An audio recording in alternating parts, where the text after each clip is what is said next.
How's it going, everyone? It's your boy Dak908, aka the Dig Dug himself, and welcome to my third take at this commentary. Ugh.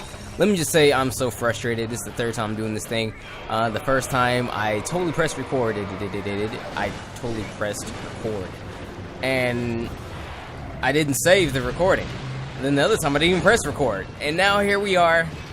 The third time, I swear, I'm gonna get it this time. I am, and because of it, I'm actually I'm a little on edge. Anyway, Agnaktor, ladies and gentlemen, first introduced in Monster Hunter Tri. That's the Monster Hunter game that came out for the Wii exclusively. He is a fire leviathan, meaning he's very similar to that of the Legiacris, but imagine him on fire in lava or on land on fire, because his whole body is actually just a giant casing of magma that actually cools down and doubles as armor if you let him. Now, with the hot armor being said, let's first bring it down some. Let's cool it down a bit with his weakness. Now, his weakness is water and ice, which is, you know, you'd expect that from somebody who dwells in volcanoes and such. But here's one cool thing about him, though. You see his body, how it's all yellow and golden and shiny? Not necessarily golden, but not necessarily shiny, but it's all yellow, right? That's because that is actual, like, magma on his body. Like, his body is like magma.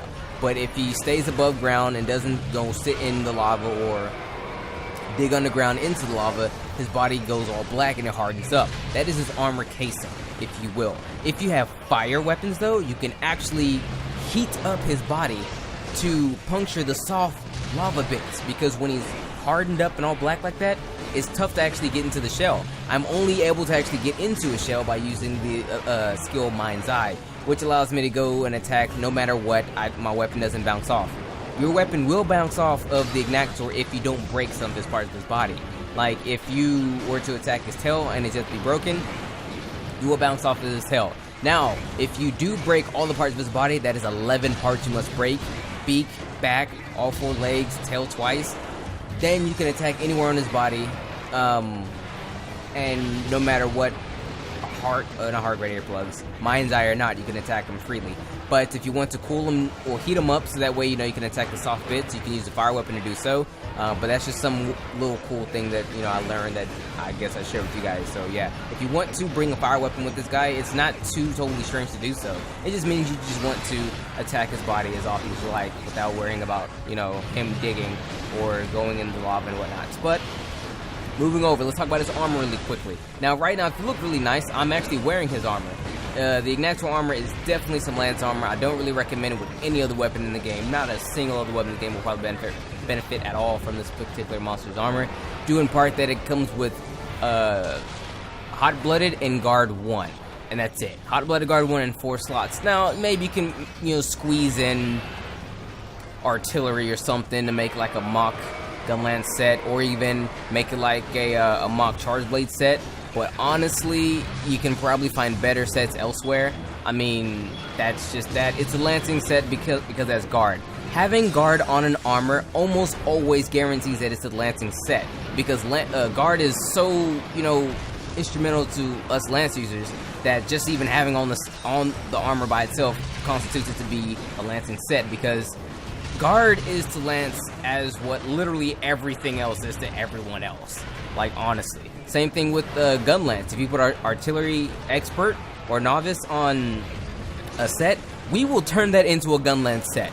Same can't be said for everything else, but you can best believe we'll turn that into a gun lance set. So it comes with guard 1 and hot-blooded and 4 slots. So if you have a really nice talisman, you can probably get some real good stuff out of this particular set. But let's move over to the weapons. Now, his weapons are a bit more interesting. They are fire weapons because, I mean, he is a fire monster. I mean, get a good look at him. We are fighting him in the volcano and whatnot. But by now, you should probably already have very good, you know, fire weapons. Probably got yourself some Rathalos or maybe some Dread King or some Lava Salt or whatever. Glavius is another fire monster out there. You might have his weapons too. But I will say this, no other monster has element like this monster has. So if you are a person who really likes you some element, Agnaktor weapons might be for you, because Agnaktor weapons tend to have quite a bit of element. The attack isn't too bad. It's not as high as the others, but the element is definitely there. It also has affinity, so if you're elemental affinity kind of guy and you're about that life, then yo, be about this life. It's pretty good. I will say his sharpness is kind of questionable. Honestly, I will honestly say his sharpness is relatively questionable. His sharpness has never been one to, you know, explode with feelings. Like, I've never, like, got an Agnaktor, used some Agnaktor weaponry and was like, yo, Agnaktor is like mad sharpness. It really doesn't. I mean, it's kind of iffy. I'm not even totally sure if, for the most part, any of his weapons will go white. And to speak of his weapons, he doesn't necessarily have too many of those. I know he has a lance, he has a gun lance, he has dual blades, and I think he has long sword. I think that's totally it. He might have a bow gun or something like that, but he doesn't have too many weapons. But I mean, yo, if you're really out there trying to get you a nice weapon with, like, you know, pretty decent fire or whatever on it, I mean, it could be for you. But one thing I do remember, like straight up, I do remember about the Agnaktor weapons that they normally have quite a bit of green. So you're gonna have some green, like some green on these weapons. So I mean, yo, if you're not worried about like having like mad white, you should be okay. But remember, mad green. So yo, if you like mad element and dope affinity and your attack is pretty good, not that great. I mean, like what, 200, 190, stuff like that. Agnaktor weapons might be for you. You know what I mean? But when it comes to fighting this guy, let me say this. He's a very interesting monster. I'll talk about some of the things he could do really quickly. He is very similar to that of what he was back in the day. I don't think they changed a single thing about this guy. So with that being said, he can dig underground to ambush you, if you will. He'll dig underground, come up above you, or he'll dig underground and actually do, like, he'll do his passes under the, it's kind of, he would dig underground, and then he will be, you know, running around underground in a means to attack you. He can actually, much like a dolphin, jump out of the ground, dig and jump back into the ground, you know, come up, come back down. He'll do that to chase you. That attack really sucks. He'll target you and he'll chase you down like that. So watch him do that. From underground, he can come up halfway up to the chest, and then he'll use his laser beam to, you know, he'll shoot his laser beam in a full circle.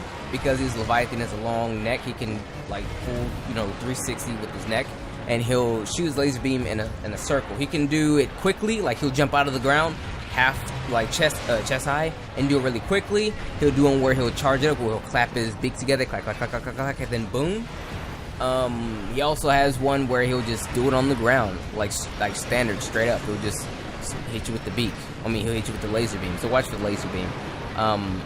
Other than that, that's pretty much all the tricks to him. He when he does come out the ground, he'll do his little flip and spin, whatever. He'll come down. It does leave you with a tremor, so I guess, you know, watch for that. But honestly, that's pretty much all the tricks there is to Agnaktor. There's really not much to him. He's not a very hard monster to fight. He doesn't have a lot of health. You should be able to take him out relatively quickly. Me and my man, we two-manned him, and we did it in surprising fashion, about 12 minutes apiece. 12 minutes every time we decide to do it.